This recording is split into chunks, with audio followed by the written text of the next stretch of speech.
de Guerra. Analizaremos la estrategia, el marketing político, qué es lo que nos mueve. Vamos a estar presentando todas las semanas contigo la encuesta de encuestas. Ya listo para toda la cobertura especial. Yo mismo fui víctima de los atropellos del poder. Estamos denunciando en el PRI. ¿Auténticos violentadores? Es México, es nuestra patria. Alcalde, ¿no has recibido amenazas a partir de las declaraciones que has hecho? Claro que hay riesgo. Se encuentra en litigio con su triunfo. Nos están sumando popularidad. Tienes razón, tienes razón.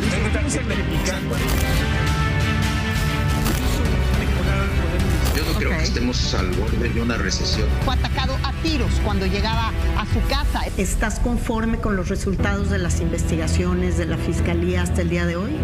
No.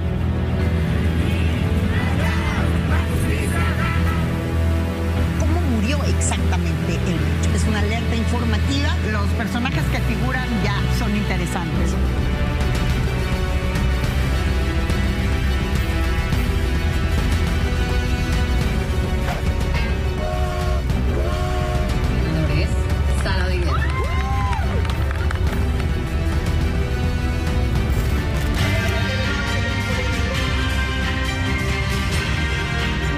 Gracias por acompañarnos como cada domingo. Esto es Sala de Guerra.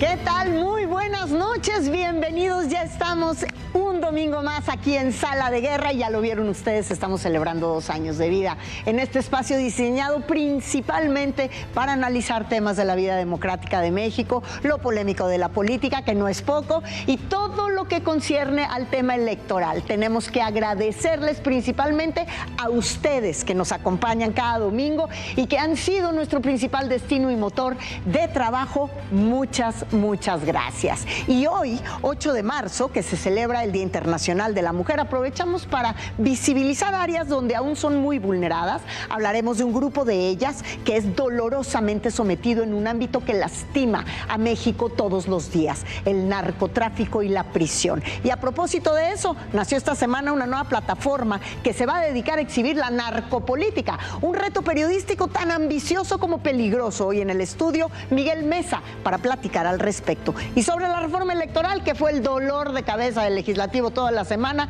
en la mesa de esta noche, Alejandra Barrales, de Movimiento Ciudadano, Federico Doring, del Partido Acción Nacional, y el exconsejero electoral Marco Baños. Yo soy Mónica Garza. Comenzamos con el recorrido de las polémicas de la semana.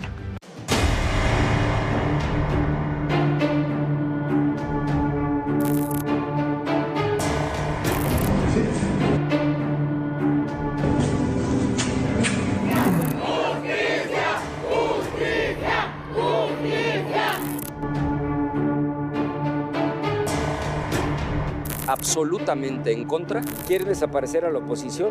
Nos acusan que somos traidores. En la discusión de esta ley Maduro se acompañe con toda la información que en lo oscurito y con el mayor grado posible de tropelía democrática ha venido construyendo el mentecato de Pablo Gómez. Es un camino sinuoso, complejo, y digo que no es tan fácil porque soy realista. Entonces son diferencias mínimas.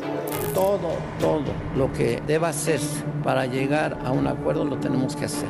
Una gran alianza opositora, un gran frente opositor en el 2027. Presentamos la propuesta de reforma electoral de Movimiento Ciudadano.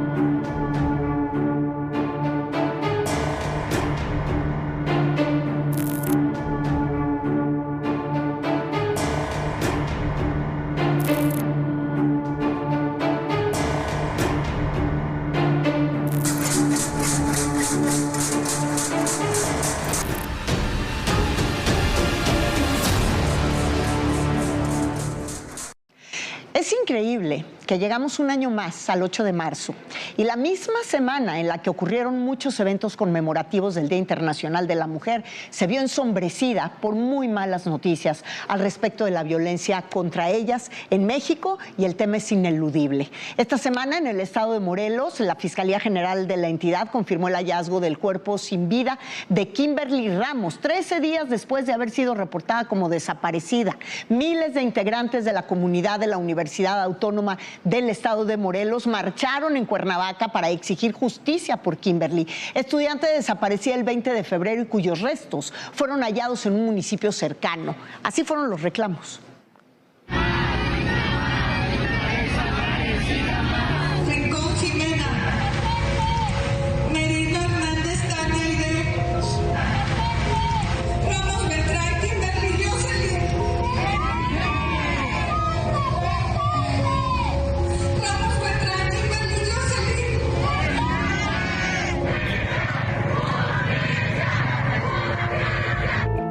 Se reportaron 2 jóvenes desaparecidas más, la última el jueves pasado, todas de la misma Universidad Autónoma de Morelos. Una de ellas incluso se confirmó su muerte también, y en medio de este ambiente de duelo salieron nuevas declaraciones muy desafortunadas y sobre todo anticlimáticas de un misógino por excelencia, el escritor Paco Ignacio Taibo. Increíble, porque este hombre tiene a su cargo una dependencia cultural muy importante, que es la editorial del Fondo de Cultura Económico, y escuche lo que dijo durante una entrega de libros en Iztapalapa.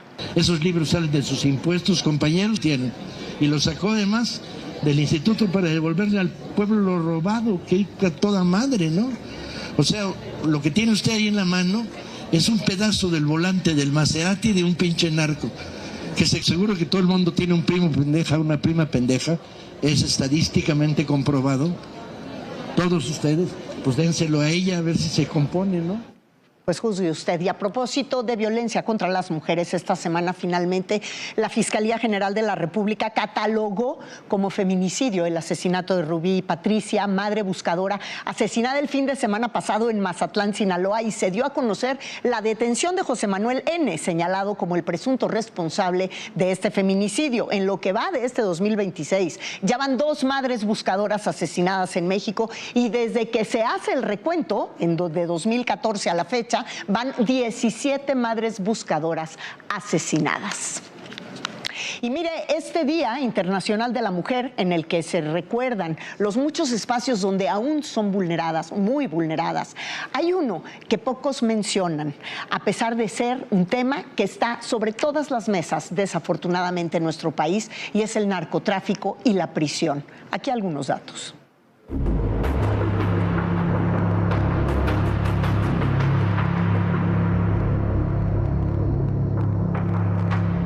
El narcotráfico en México tiene protagonistas estratégicos que pocas veces son mujeres.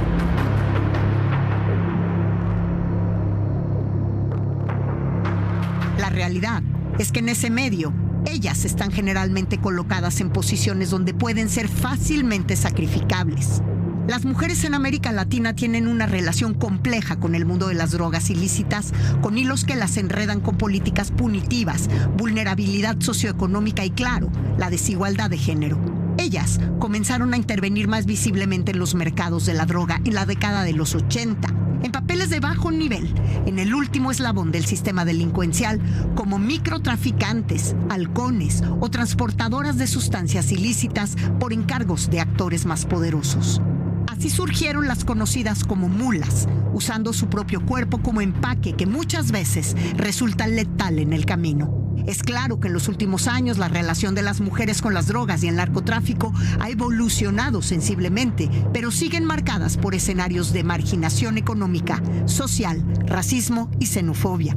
Generalmente, sus parejas masculinas son su puerta de entrada a la delincuencia, para ayudarles en el comercio cuando ellas proceden de entornos sociales desfavorecidos y realizan trabajos de alto riesgo en los niveles más bajos de la escala del crimen organizado, colocándose así en un lugar de muy poca visibilidad, pero con más probabilidades de ser detenidas, encarceladas y sometidas a todo el peso de la política punitiva en materia de drogas.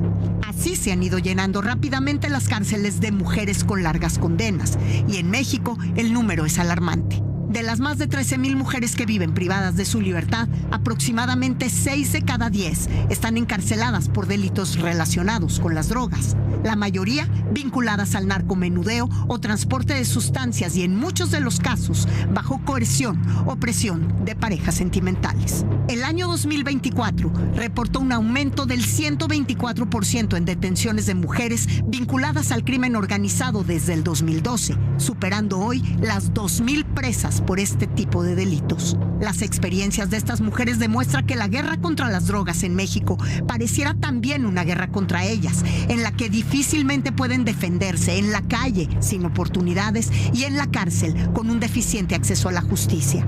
Por eso, abordar la relación entre las mujeres y el delito del comercio de drogas obliga a operar un cambio sistemático no solo a nivel judicial, sino también social, en razón de género.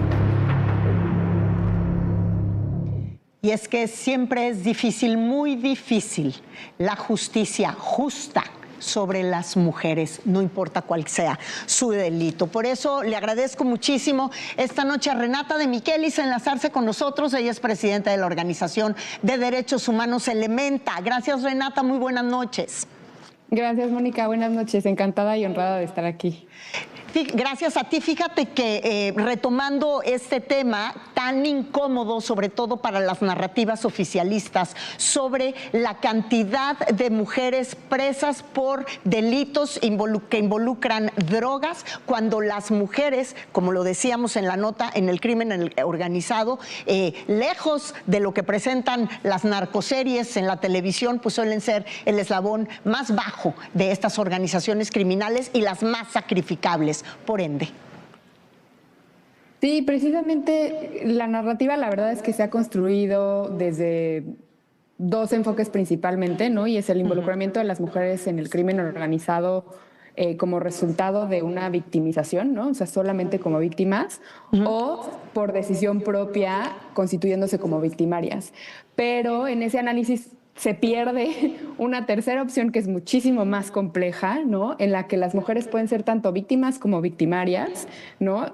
Se presentan simultáneamente en esos casos elementos de victimización, de decisiones propias de participación activa, pero muchas veces también de decisiones condicionadas por el contexto, por cuestiones de discriminación estructural, y eso hace este tema muchísimo más complejo de lo que se ve a simple vista. En este momento, ¿cuáles son las grandes deficiencias que ustedes observan sobre este nuevo poder judicial que le toca ahora juzgar estos casos de tantas mujeres, 6 de cada 10 encarceladas en nuestro país por delitos relacionados con alguna situación de drogas? Pues es muy pronto como para ver si realmente el nuevo Poder Judicial está representando en ese sentido un cambio, como por lo menos narrativamente así se presentó en la reforma.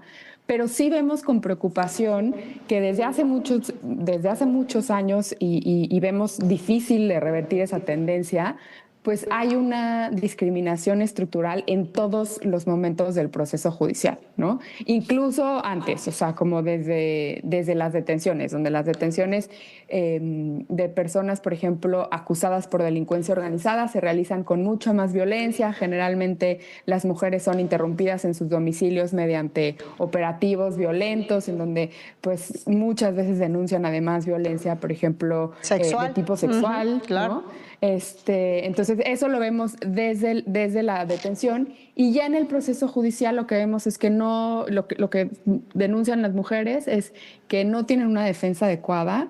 Muchas veces ni siquiera se refiere esto solamente al sistema público, ¿no? También hay muchos vicios, por ejemplo, con personas abogadas del sector privado.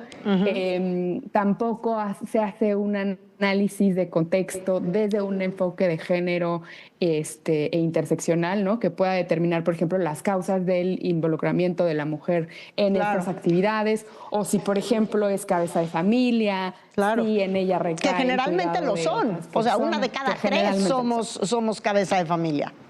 Que generalmente lo son, y que generalmente además hay menores o personas mayores bajo sus cuidados, ¿no? Y que cuando estas mujeres son encarceladas, esas personas quedan en completa desprotección. Hemos visto también, por ejemplo, que pues personas menores de edad, ¿no? Mujeres adolescentes más bien, se terminan encargando, por ejemplo, de sus hermanos menores, sí, ¿no? Claro. O las abuelas que ya también están muy grandes y terminan teniendo que encargarse de los menores. Entonces, esto, por ejemplo, no se toma en consideración cuando se revisan los casos. Hay muchos prejuicios de los jueces y de los defensores cuando particularmente se trata de delincuencia organizada. Y además también hemos visto que las sentencias no se sustentan en pruebas objetivas, ¿no? Imagínate, Entonces pues sí. vemos mucha fabricación. Pues mira qué revelador todo lo que nos dices esta noche, porque entonces viene a confirmar que efectivamente pues siguen pasando los tiempos, siguen pasando los 8 de marzo y en materia de justicia pues para las mujeres parece que no ha pasado ni un solo día desde hace muchísimos años. Te agradezco muchísimo, Renata, estos minutos con nosotros. Gracias, estamos pendientes. Gracias, muchas gracias. Renata de Michelis, presidenta de la Organización de Derechos Humanos Elementa. Y nos vamos a un corte comercial y al regresar le vamos a entrar a toda la polémica que sigue generando la reforma electoral. No se vaya.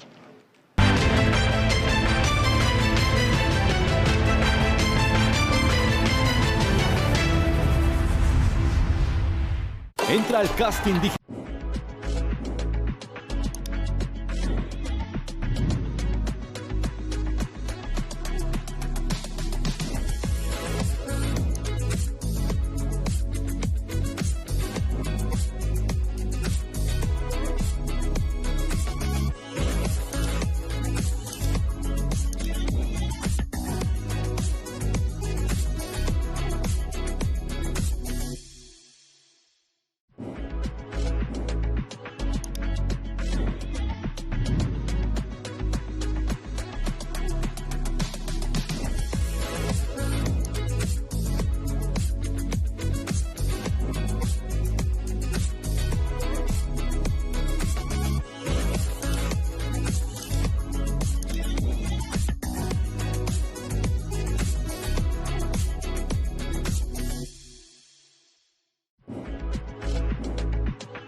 Gracias por continuar con nosotros. Y bueno, siguiendo con temas de seguridad, los nexos entre el crimen organizado y algunos políticos siempre ha sido un tema desafortunadamente en nuestro país, pero particularmente en los últimos meses en los que el gobierno de los Estados Unidos pues ha puesto la lupa sobre varias figuras de poder, empezando pues por retirarles las visas. La lista ya es cada vez más larga y la conocemos. La organización Defensores recientemente presentó, bueno, hace unos meses presentó una plataforma llamada Narcopolíticos para publicar exactamente nombres y perfiles de actores políticos que presuntamente tienen nexos con el crimen organizado. Así que le agradezco muchísimo esta noche que nos acompañe en el foro de Sala de Guerra a Miguel Mesa, quien lidera precisamente este pues muy retador y pues yo diría que hasta peligroso proyecto de Narcopolíticos. Bienvenido, Miguel. Muchas gracias, Mónica. Encantado de estar acá con ustedes. Gracias, muchas gracias.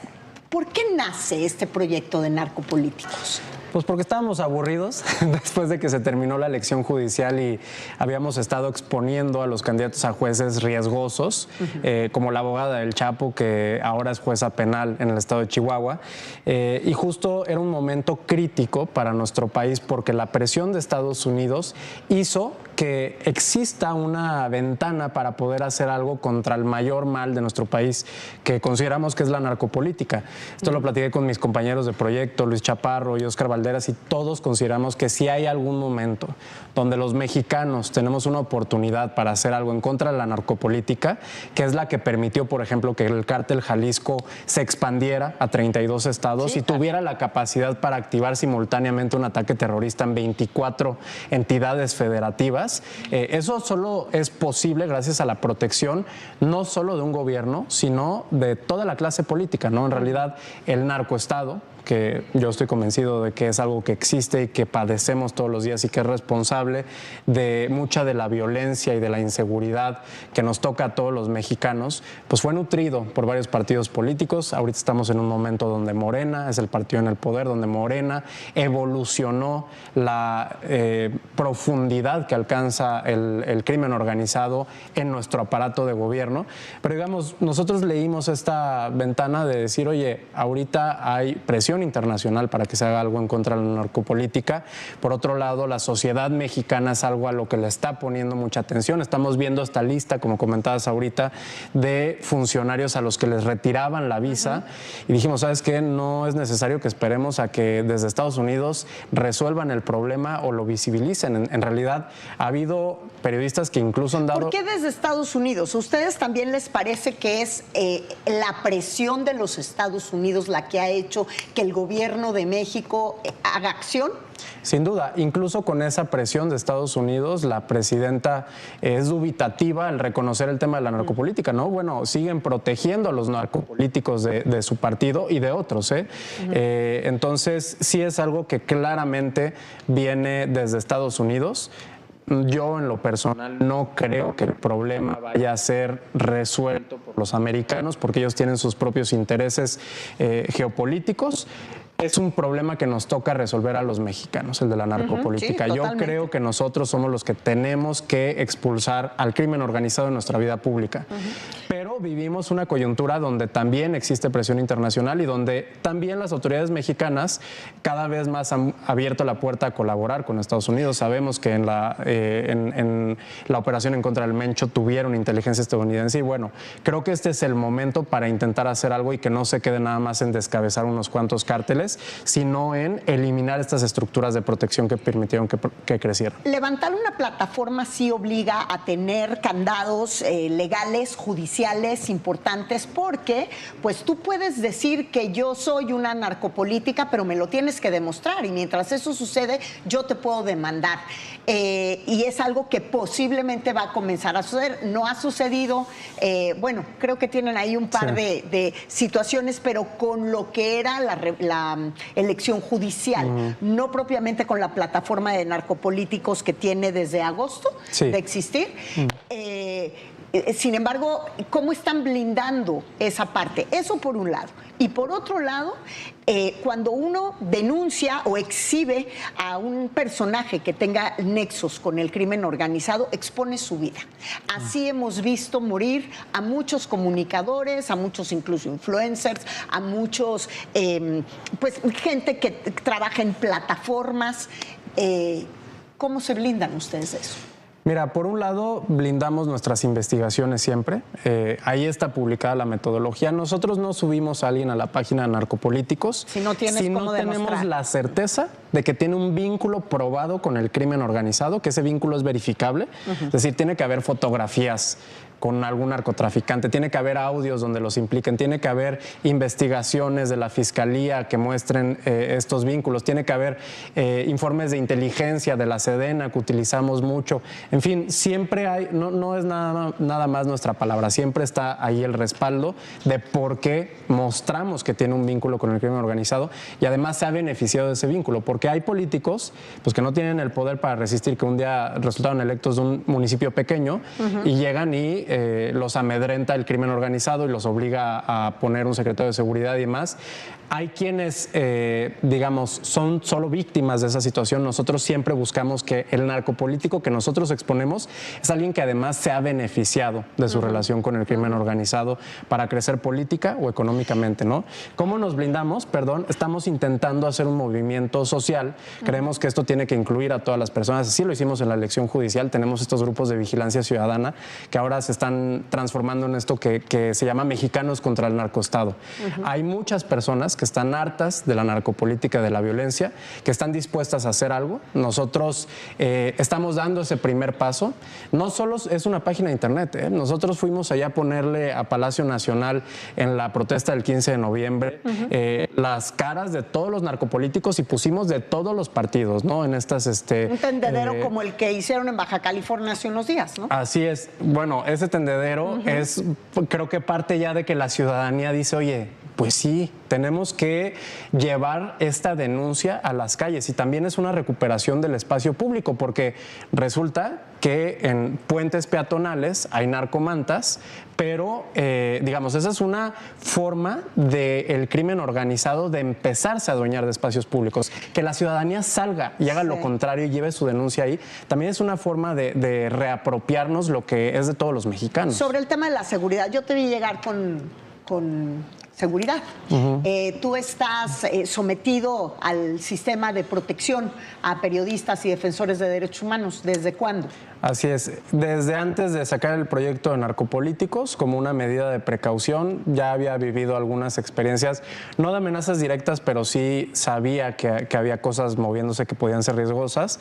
Y estoy en el mecanismo de protección a periodistas, el de la Ciudad de México, el federal me rechazó, me dijo que no estaba en una situación de riesgo, simplemente tenía una percepción de riesgo, ¿no? O sea, me gaslightearon básicamente. Pero bueno, ahorita tengo esta seguridad, afortunadamente todo está bien en este momento y bueno, siempre estamos monitoreando y también el respaldo de la gente. Y te digo, hacer un movimiento social yo creo que es lo que nos... a mí al menos me hace sentir más seguro, que cada vez hay más gente que se suma y se suma y se suma y apoya esto y también que está levantando su propia antorcha.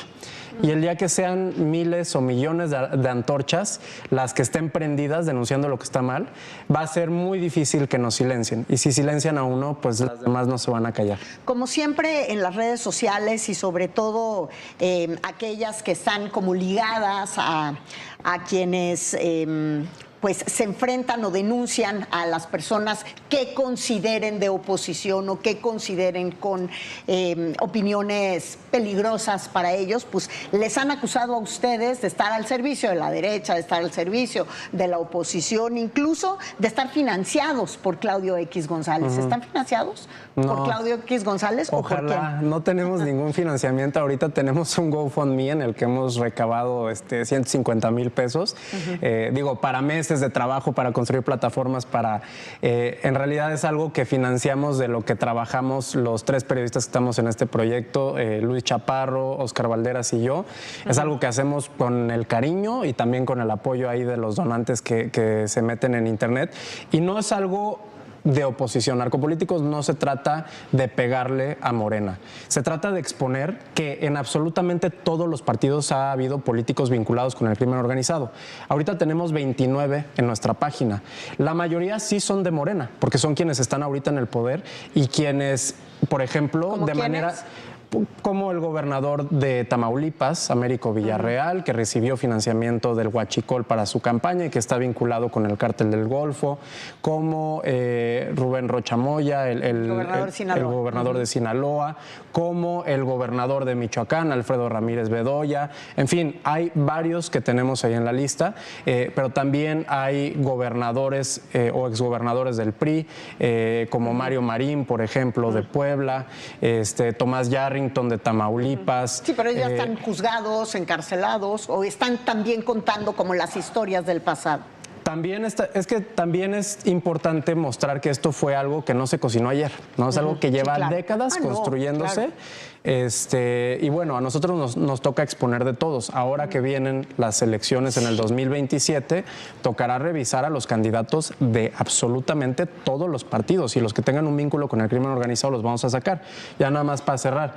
Decías, oye, a veces les dicen, es que esto es de derecha y demás. Bueno, ayer la izquierda Diario, me parece que se llama esta plataforma de internet, que justo surgió como respuesta a la derecha diario, retomó una de nuestras investigaciones sobre una panista que protegía redes de tráfico de mercurio, que utilizaba el cártel Jalisco Nueva Generación para contrabandear hacia Latinoamérica y extraer oro, ¿no? Y lo tomaba este diario, no nos citaba, pues no quiere que se vean todos los demás, pero en realidad nosotros, parejo de todos los partidos hemos y seguiremos publicando narcopolítica. Ya para terminar, porque se nos acaba el tiempo, de alguna fiscalía o las secretarías locales o federal, ¿alguna vez les han levantado la ceja o alguna vez les han pedido más información sobre lo que están publicando? Nunca. Toda nuestra información está disponible. Ojalá nos la pidan para que puedan proceder en contra de estos narcopolíticos de todos los partidos, porque es lo que estamos buscando. Que por un lado los ciudadanos estemos informados de qué políticos han involucrado con el crimen organizado, porque ya estamos acostumbrados a que todos son corruptos. No nos podemos acostumbrar a que todos sean narcos también, claro, ¿no? Sí, sí.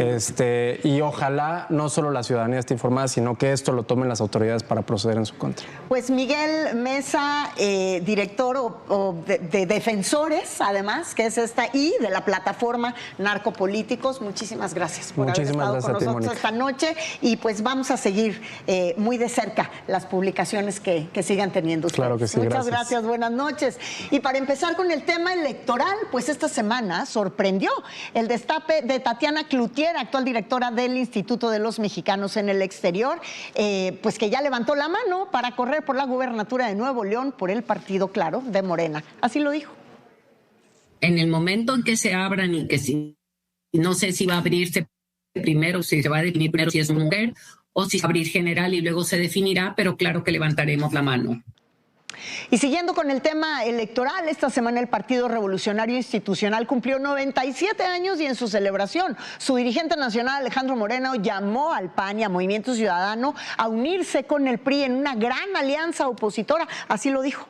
Para ir juntos, para hacer un gran bloque y ganarle las elecciones a Morena. Por eso desde aquí lo dejamos claro.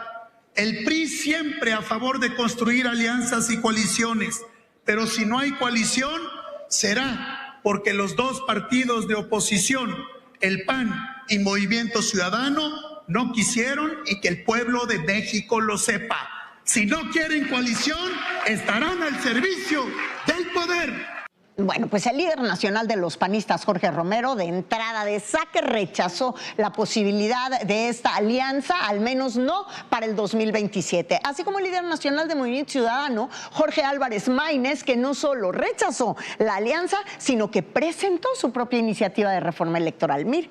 Somos una alternativa, no solo una oposición. El papel de las fuerzas políticas no es votar en contra de lo que propone el gobierno, es presentar propuestas y alternativas para mejorar la vida de las personas. En este caso, para mejorar la democracia. ¿Qué estamos planteando? Incrementar la participación. ¿Cómo? Con un voto obligatorio que aumente la posibilidad de que la gente participe, pero que también la facilite. Reducir el financiamiento público a partidos, sí, pero con una mayor equidad electoral. No hay un partido político que reciba más dinero en el mundo que Morena. En los últimos 8 años, lo que Morena no te dice es que ha recibido 30,000 millones de pesos, más de 30,000 millones de pesos en solo 8 años de financiamiento público. Ese dinero alcanza para garantizar durante un sexenio cobertura universal, como en Jalisco y Nuevo León, a todas las niñas y todos los niños con cáncer. Y bueno, la reforma electoral tuvo en vilo media semana legislativo con sus retrasos, desacuerdos y debates. Cumplió casi 2 meses de retraso de su compromiso original de fecha, hasta que finalmente pues la presidenta Claudia Sheinbaum la envió al Congreso, pero su contenido confirmó que no escuchó ni a sus aliados. Los detalles son de mi compañera Maxi Peláez. Llegó a la Cámara de Diputados la reforma electoral. Con esta iniciativa inicia el proceso legislativo de manera formal. Propone cambiar 11 artículos de la Constitución. Prevé bajar el financiamiento a partidos de 65 a 48.75% UMAS. Modifica el método para integrar las cámaras del Congreso. El Senado pasaría de 128 a 96 escaños.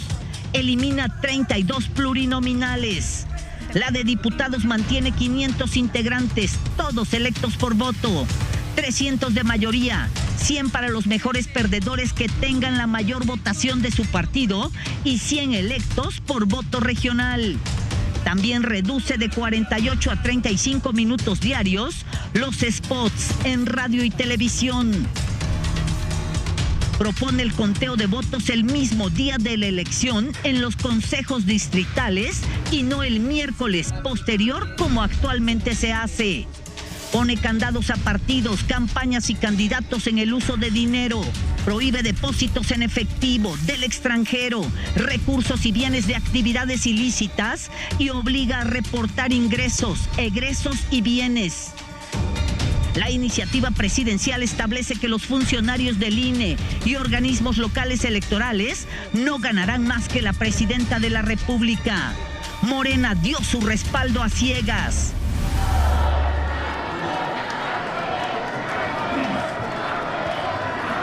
Y los aliados del PT y Partido Verde guardaron silencio. La iniciativa se analizará en las comisiones de puntos constitucionales y de reforma político-electoral de San Lázaro, pero no hay fecha de reunión. Sin embargo, la misma iniciativa plantea que a más tardar el 15 de mayo debe estar aprobada con todo y leyes secundarias. Pero aún está en veremos porque los votos de los aliados no están garantizados. Maxi Peláez, Azteca Noticias. Y por fin todos los partidos políticos se pusieron de acuerdo en algo, y es que ninguno estuvo de acuerdo, pero el coordinador de la bancada de Morena le dice a la presidenta que no está sola. Aquí están todas las opiniones. En el PAN nuestra postura es ir absolutamente en contra por esa razón, porque Morena no quiere establecer que los partidos que reciban dinero del crimen organizado pierdan su registro. Esa era nuestra exigencia, no lo cumplieron, no vamos a apoyar bajo ninguna circunstancia esta farsa de reforma que no atiende el problema central. Entonces que no mienta Morena, que no mienta, es el apoderamiento y el último clavo al ataúd de la democracia en México. En el tema del financiamiento, nosotros buscábamos que fuera un recorte generalizado que pudiera generar mayores ahorros. Como también lo hemos solicitado también a la presidenta de la mesa directiva, que en la discusión de esta ley Maduro se acompañe con toda la información que en lo oscurito, que a espaldas del pueblo de México y con el mayor grado posible de tropelía democrática ha venido construyendo el mentecato de Pablo Gómez, quien es el que ha roto todos los platos de la democracia que la presidenta trata de pegar con resistol todas las mañanas. Sí he visto que traen una campaña un poco ruda con nosotros, de que nos acusan que somos traidores y bueno, si ser consecuente es ser traidor, pues ahí les valemos la que dicen. Si bien es cierto que no va a pasar, eso es lo que creemos, que nosotros vamos en contra. Oye, una redacción terrible, cosas incompletas. Pero lo que sí digo y sostengo es que todo lo que deba hacerse para llegar a un acuerdo lo tenemos que hacer en la Cámara de Diputados o en el Senado. Lo he sostenido y lo mantengo. Ya escuchamos a los distintos partidos que no acompañarán esta iniciativa de la Presidenta de la República. Nosotros sí la acompañaremos. Mal haríamos si no, porque no la vamos a dejar sola a la Presidenta Claudia Sheinbaum. El caso es que nadie acepta la reforma que leyeron. La presidenta Sheinbaum dice que para ella es un triunfo porque le cumplió al pueblo, pero al parecer este plan B del que tanto hablan le puede dar la vuelta a los votos por la izquierda hasta llegar a no necesitarlos. Y de eso justamente vamos a discutir al regresar del corte. Pero antes los dejo con el cartón del caricaturista Luis, que esta semana dibuja a Adán Augusto López, que disfruta de sus nada austeras vacaciones. Volvemos.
Muchas gracias por continuar con nosotros y pues bueno, ya vimos que el gobierno simplemente no encontró cobijo para su reforma electoral en el Congreso ni con sus aliados, pero hoy hablan de un plan B que podría prescindir de los votos. Así que vámonos directamente a la mesa de debate. Está con nosotros la senadora Alejandra Barrales de Movimiento Ciudadano. Bienvenida. Muchas gracias, Mónica. Gracias por estar aquí. Federico Doring, diputado federal del Partido Acción Nacional. Bienvenido, Federico. Gracias, buenas noches a todos. Y bueno, un expertazo en materia electoral, Marco Antonio Baños, exconsejero electoral del INE. ¿Cómo estás, Marco? Muy bien, muchas gracias. Un honor estar con ustedes. Al contrario, lo que decíamos fuera del aire, pues en este momento posiblemente ya no tenemos que hablar de lo que va a suceder con una reforma electoral que no va a pasar, a pesar de que Federico tiene sus dudas, pero ahora están hablando de un plan B.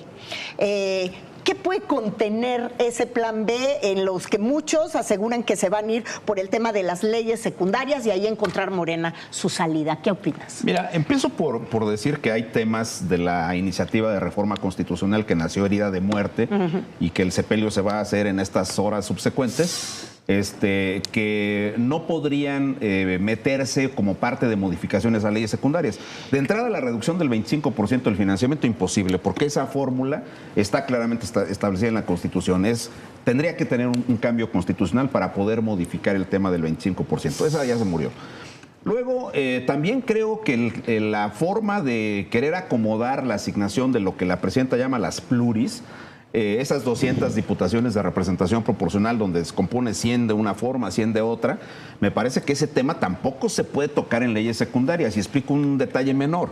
El segundo párrafo del artículo 53 de la Constitución te dice que las 200 diputaciones, las 200, se eligen por listas de circunscripción. ¿Sí así es. Las 200, no dice 100 o la ley determinará cómo se van a distribuir. Además ha sido el que ha metido de los más álgidos debates ese tema. Es correcto. Pienso que esos temas no se puede. Sí tengo alguna sospecha y alguna preocupación de que el 25% que anunciaron como recorte a los recursos de los órganos electorales, léase INE, OPLES y los tribunales electorales, podría materializarse con lo que Pablo Gómez ha querido toda su vida, que es el hecho de convertir a las juntas locales y distritales, las oficinas del INE en las capitales de los estados y en las cabeceras de los 300 distritos, en órganos temporales que no sean permanentes. ¿Pero los OPLES están también en la cuestión? No, en los OPLES sí, pero en el caso del INE, la Constitución en el 41 te dice, el INE tendrá órganos ejecutivos y técnicos. Sí, temporales. Solo en la exactamente. Pero que temporalmente funcione sustituyendo. Esa parte, digamos, sí puede haber alguna problemática. Pues enorme problemática, porque te metes con la profesionalización de la gente del INE, que tiene años profesionalizándose para eso, y los temporales elegidos a criterio de quién, Federico. A ver, sí, pero déjame decirte por qué otra vez, irónicamente, contamos con el PT y con el Verde. No importa cuánto quiera hacer en la ley secundaria, aunque sea inconstitucional, no contamos con la Corte, no contamos con la Sala Superior en materia electoral, no contamos con el INE para interpretar bien la inconstitucionalidad e inconvencionalidad de eso. Pero contamos con el PT y con el Verde. ¿Por qué? Porque tiene que volver a firmar el convenio de coalición para el 27 de todas las gubernaturas, las alcaldías y las diputaciones federales. Si le quiere volver a pasar la bola rápida, sorprenderlos a la mala, hacerles al PT y al Verde lo que nos hizo la oposición López Obrador el sexenio pasado de no apruebas la constitucional, pues te receto en la local y vete a la Corte, aún con su Corte y con eso y con su Tribunal Electoral, es una abierta provocación. Entonces ella, me supongo que ya alguien le hizo entender que cuando menos esta batalla tiene que dejarla pasar hasta después del 27. No le van a firmar el convenio de coalición si les quiere volver a quitar su dinero, sus plurinominales, y les quiere imponer un método que es abiertamente antidemocrático de las pluris. Ojalá lo pueda explicar en la segunda intervención. Lo que ella está proponiendo de que votes las pluris es la cosa más regresiva que ha habido en los últimos 40 o 50 años, y es absolutamente mal diseñado. Afortunadamente alguien le ha hecho entender, dice Federico, alguien que creo que ahí es de donde, dice Marco, nace muerta. ¿Por qué? Pues porque nace muerta una iniciativa de reforma que se redactó durante 6 meses y la presentan con errores como si hubiera sido redactada hace horas, posiblemente hablando de profesionalización electoral, porque quienes la redactaron no tienen esa profesionalización, empezando por ahí, Alejandra. Sí, claro, me parece que eso es innegable, eso es un hecho, pero me parece que además lo que está detrás y lo que hace que nazca muerta esta iniciativa es que de fondo, a diferencia de otras iniciativas que históricamente se han presentado en el país, esta es la primera vez que se presenta una reforma sin consenso, sin debate, sin análisis, sin que los propios de casa, me refiero a la mayoría, los de Morena, ni siquiera la conocen. Todos estaban esperando de qué se tratará, qué irá a traer. Movimiento Ciudadano tampoco, yo lo puedo entender del PRI, lo puedo entender del PAN, que no hayan sido considerados para nada, se adivinaba. Pero con Movimiento Ciudadano había una cierta cercanía en otros puntos que posiblemente les permitiría tener acceso a otro tipo, a las reuniones propiamente. No, jamás fueron consideradas. De ninguna manera. No hay siquiera una invitación, y además nosotros no hubiéramos accedido a ninguna convocatoria que no fuera un tema de debate abierto, porque de fondo lo que nosotros hemos visto es que esto no busca más democracia, no busca más independencia o fortaleza para el órgano electoral, no busca más participación ciudadana, lo que busca es lo que Morena ha hecho desde que llegó al poder, concentración de poder. ¿Cómo logramos quedarnos aquí? ¿Cómo logramos, increíblemente siendo de izquierda, pues lo que no quieren es escuchar voces opositoras.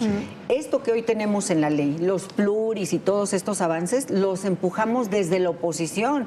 El PAN desde la oposición, nosotros el desde modelo la que izquierda. está copiando la ciudad lo propuso Triana en el gobierno de Ebrard. La llegada que permite que hoy Morena gobierne, o la posibilidad de que ellos gobiernen, la construimos desde la izquierda, abriendo el espacio a la oposición, y ellos hoy quieren echar abajo pues ese esquema. Me sorprendió mucho muchas cosas de Movimiento Ciudadano, porque hoy ustedes prueban tener un escenario muy diferente del que tenían hace 5 años, en popularidad, en acceso al claro. Así es, sí, claro, ¿no? Y además lo que nosotros decimos es que no se requiere violentar nuestra norma, pues para poder acercarte a la gente, para convertirte en una alternativa, porque hoy el esquema que tenemos tiene sus dificultades, pero te permite presentar ofertas, te permite dar batalla y que de cualquier manera, aunque no logres la gran mayoría, pues que ahí esté tu presencia. La verdad es que esto de la mayoría artificial que se generaron en las cámaras, aún y con eso, pues aquí estamos voces opositoras, pero si prosperara este esquema que presentaron, bueno, no quieren ver a nadie que opine diferente, no quieren ver a nadie que vote diferente a ellos, y eso es muy peligroso para nuestro país. Sin duda. Marco. Mira, yo creo que la senadora Barrales toca un punto muy importante, y también Federico. En el caso del consenso, hasta en la reforma del 14, que se hizo con el método del Pacto por México, fue un método inclusivo. Sí discutieron los primeros borradores de modificaciones constitucionales y a leyes secundarias en temas fundamentales para el régimen en ese momento, pero las procesaron después en los congresos. En el Pacto por México estaban representados todos los partidos, los actores políticos. Aquí se creó una comisión presidencial integrada por puras personas que trabajan directamente con la presidenta de la República, puras personas del gobierno. No hubo inclusión de los partidos políticos, de los académicos, de los grupos organizados de la sociedad civil, de las propias autoridades electorales que fueron a entregar ahí ya muy tarde las propuestas, las de Tadei el 12 de enero, etcétera. Esa parte me parece que es muy cierta, y obviamente no se puede traicionar un método de consenso que ha sido la forma en la que hemos modificado las reglas del juego político electoral. Y luego Federico apunta un elemento que me parece fundamental. Se ve muy complicado que el tema, a pesar de que ayer en redes sociales hubo gente que estuvo defendiendo la idea de que en la ley secundaria se puede impulsar los cambios a la integración de las 200 diputaciones de representación proporcional. Federico tiene razón. O sea, ¿cómo van a ir a negociar con el PT y con el Verde Ecologista los convenios de coalición de las elecciones del 27 cuando les quieren volver a pegar a través de imponer modificaciones inconstitucionales en leyes secundarias, sobre todo para modificar el mecanismo de asignación de esas diputaciones? Claro, Federico. A ver, ¿qué traes ahí? Varias cosas. Primero, esta es la acción de inconstitucionalidad que presentó López Obrador con su firma. En 2017, en Yucatán, redujeron 50% el gasto de los partidos. Todos votamos a favor. El único que se fue a la Corte a echarlo abajo fue López Obrador. Ese es el tamaño del despropósito y la incongruencia. Dos cosas acotaría. ¿Por qué no se van a dejar? Mira, aprovechamos que está Alejandro aquí. Si tú corres esta fórmula de los segundos lugares, perdedores, y le quitas la mitad de las pluris MC, con los resultados para Diputación Federal del 24 a nivel nacional, porque eso sí, Mónica, es una lista nacional, no es de circunscripción. Todos los que hubieran entrado, te voy a decir de qué estados son. Nuevo León, Campeche, Nuevo León, Jalisco.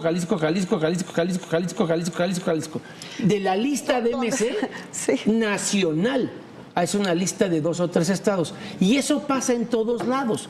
Estas son las pluris que dice ella, Claudia Sheinbaum, que la gente va a elegir. Otra vez está asesorada por el mentecato de Pablo Gómez.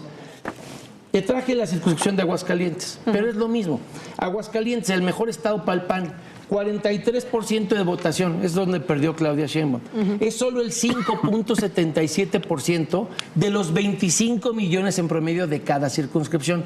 Si el mejor hidrocálido del PAN arrasa en Aguascalientes, no va a ser el electo, porque el coeficiente con el que haces la determinación es de todos los estados. Así es. ¿Quiénes van a entrar? Nuevo León y Guanajuato. Y lo mismo pasa para Morena. Aquí está Morena, y aunque Tamaulipas con Américo Villarreal es el epicentro del huachicol fiscal con 50% de votación, la más alta, No es el que tiene más demografía, vuelve a ser Nuevo León.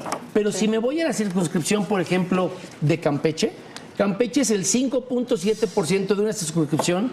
Campeche tiene 680,000 electores. Entre Veracruz, Oaxaca y Chiapas son más de 10 millones. En la Ciudad de México, Mónica, entre Puebla y la Ciudad de México son más de 10 millones contra Tlaxcala. A ver, doña Claudia Sheinbaum, Pablito Gómez, explíquenme cómo el mejor liderazgo estatal de Tlaxcala, con cientos miles de votos, le va a quitar una pluri a un poblano o a un chilango, o el campechano al jarocho, al chapaneco. Está tan mal diseñado que la gente no va a elegir a su pluri. Los pluris van a ser de estados grandotes. Claro. Es esta misma concentración de una lista nacional a una lista estatal. Pero además en estas formas de elegir de la gente, ¿cómo lo van a elegir? Y creo que es algo en lo que el Movimiento Ciudadano también ha puesto el dedo en esta llaga. ¿Vamos a recurrir otra vez a los acordeones o cómo va a estar esta elección? Pues mira, una incongruencia más que han argumentado que para justificar esta reforma de bote pronto es que dicen que lo que se quiere es que lleguen los mejores, porque dicen que los pluris, cuando llegan, no vienen del territorio, no es lo que la gente eligió, son las listas que elige la cúpula de los partidos.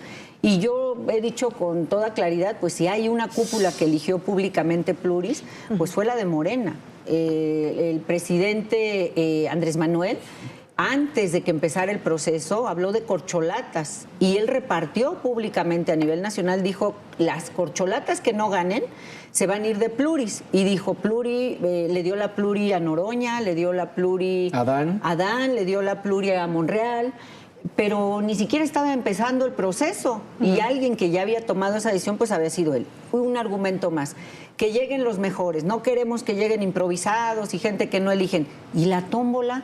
La tómbola en este país la instituyeron los de Morena, ¡qué vergüenza! Sí. Y que con esos argumentos en la mesa, más bien con esos antecedentes te pongan en la mesa, queremos los mejores perfiles, queremos que la gente decida, pues es una gran incongruencia. Claro. Nada de esto que están planteando va a permitir pues esto que están diciendo. ¿Qué es lo que ha funcionado? En la mayoría de los casos, habrá excepciones, los partidos en este esquema lo que hacen es colocar a gente que, si bien es cierto no trae el trabajo de territorio, porque no todos los perfiles políticos somos iguales, hay gente que podemos hacer las dos cosas, hay gente que puede hacer solo territorio, hay gente que puede hacer solo la parte política, académica. Bueno, eso lo decide un partido. Si yo no tengo a un hombre de territorio, una mujer de territorio, a lo mejor un Pablo Gómez, si no hubiera este criterio, nunca hubiera llegado, porque Pablo nunca ha ganado una elección. Sí, claro. Pero que ese privilegio... de mayoría con Cuadri, hay que recordar. Así es, pero ¿qué es lo que...? Y bueno, yo también le he ganado, algunas. Sí. Pero sí, no me quito el mérito. Oye, pero el tema es, ¿qué sucede si uno considera, oye, es un hombre buen tribuno, preparado? Pues eso queremos que en el partido salga. Bueno, cada partido pues puede autogobernarse, puede decidir a quién quiere poner en sus listas, en sus bancadas, ¿no? Para cerrar, con un sí o no, ¿definitivamente cerrado el PAN a la propuesta de Alito Moreno de una alianza? La prioridad del PAN ahorita no es alianzas, es que esto no pase y que la narcopolítica se acabe. Termino con un comentario de esto. La narcopolítica es algo de que ni por alguna razón no quieren ni escribir el nombre pero a ver, Mónica, de crimen organizado. Perdimos Sonora con el Borrego Gándara, Sinaloa con Mario Zamora en alianza, Tamaulipas en alianza, pero nos ganaron con el narco. Más que pensar en alianzas, pensemos en que la alianza de Morena con el narco se acabe. Y un comentario muy breve, porque tú eres una mujer que ha luchado mucho por estos temas.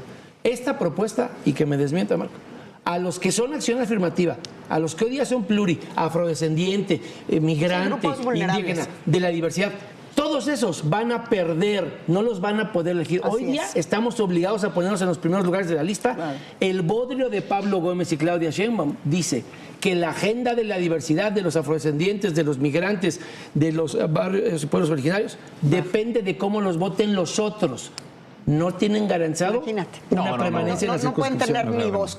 Cerrados a la alianza, definitivamente. Pues nosotros de que fueran los tres partidos. Nosotros hemos reiterado nuestro respeto a la militancia priista, porque no todo el mundo son iguales. Pero la verdad, una convocatoria de la dirigencia priista no le vemos sentido, ¿no? Claro. Representa todo lo que estamos combatiendo desde Movimiento Ciudadano. Un último comentario, 30 segundos, Marco. Pues mira, esta reforma en la parte constitucional ya se murió.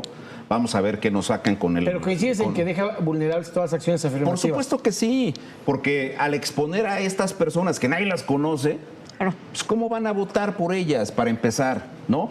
Luego, segundo lugar, ¿van a concursar para las 100 que se van a elegir como segundos lugares? Yo no veo la manera, coincidiendo con Federico, que puedan entrar. Y luego, en el plan B sí hay que decir una cosa, hay que tener mucho cuidado con las tentaciones autocráticas, autoritarias que siempre han tenido y han mostrado con el plan B que también tenía López Obrador, a ver qué quieren hacer ahora, pero hay que defender la institucionalidad democrática de este país, que por cierto ya muy vapuleada, pero hay que seguirla defendiendo. Sin duda, pues la discusión va a continuar, les agradezco muchísimo a los tres, gracias Si nos Federico. invita, regresamos cuando llegue el bodrio del plan B. Bueno, pues ya no falta tanto, gracias Ale, gracias. Y sobre todo muchísimas gracias a ustedes por habernos acompañado y por seguirnos acompañando después de estos ya 2 años al aire de Sala de Guerra. Yo soy Mónica Garza, que tengan un gran inicio de semana, muy buenas noches.